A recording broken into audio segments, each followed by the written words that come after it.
Hello বন্ধুরা, Shahin SS gardening ব্লগে সকলকে স্বাগত।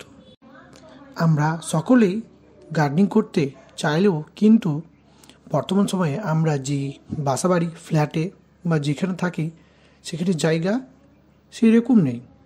তবু মন চায় ঘরে থাকুক একটু এক কোণায় সবুজের ছোঁয়া। আপনাদের সামনেই যে গাছটি দেখতে পাচ্ছেন সেটি নাম হচ্ছে পিস লিলি। এটি সাধারণত দক্ষিণ আমেরিকার বৃষ্টির ছায় অঞ্চলে বা অরণ্যের বাসিন্দা বলা যেতেই পারে। আমেরিকায় যেমন এই গাছটি জনপ্রিয়, তেমন বিশ্বে পিস লিলি গাছটি খুবই একটি জনপ্রিয় ইনডোর প্ল্যান্ট হিসেবে গণ্য করা হচ্ছে বর্তমান সময়ে।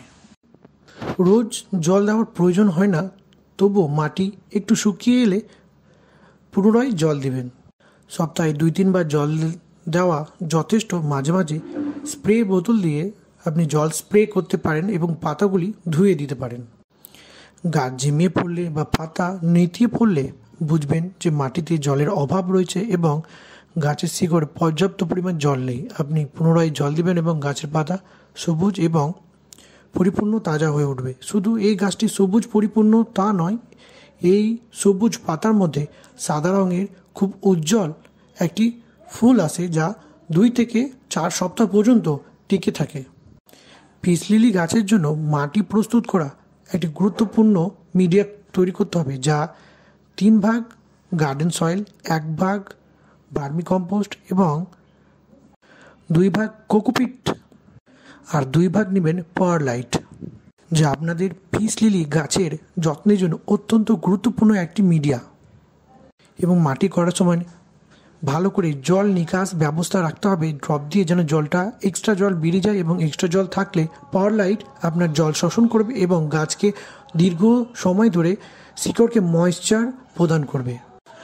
ঘরে রাখার জন্য আপনি সিরামিকের টব বা ভালো মাটির টবও নিতে পারেন, বা যাদের বাচ্চা কাচ্চা আছে তাদের জন্য প্লাস্টিক টব সব থেকে বেটার হবে। পিস লিলি গাছ 15 ইঞ্চি থেকে 6 ফুট পর্যন্ত লম্বা হতে পারবে এবং টব ভর্তি পর্যন্ত চারিপাশ দিয়ে শিকড় বেরোবে এবং গাছ বেরোবে, যা একটি টব থেকে আপনি বহু টব করতে পারেন পরবর্তী সময়ে। এই গাছকে খুব একটি আলোর প্রয়োজন হয় না, তাছাড়া আপনি হালকা আলোযুক্ত বা একটু ডার্ক লাইট আলোযুক্ত রাখতে পারেন। তার সাথে সাথে আপনার ইন্টেরিয়র ডিজাইন এনহ্যান্স করবেন। আপনি খেয়াল রাখবেন কখনো এটাকে সরাসরি সূর্যের আলো রাখবেন না, বা একদম যে জানলা দিয়ে রোদ ঢুকে সেই সব জায়গায় রাখবেন না। যেমন আমি আপনাকে দেখাচ্ছি, জানলা দিয়ে রোদ পড়লে কিন্তু পাতাগুলো সব ঝলসে যাবে এবং গাছ মারা যেতে পারে।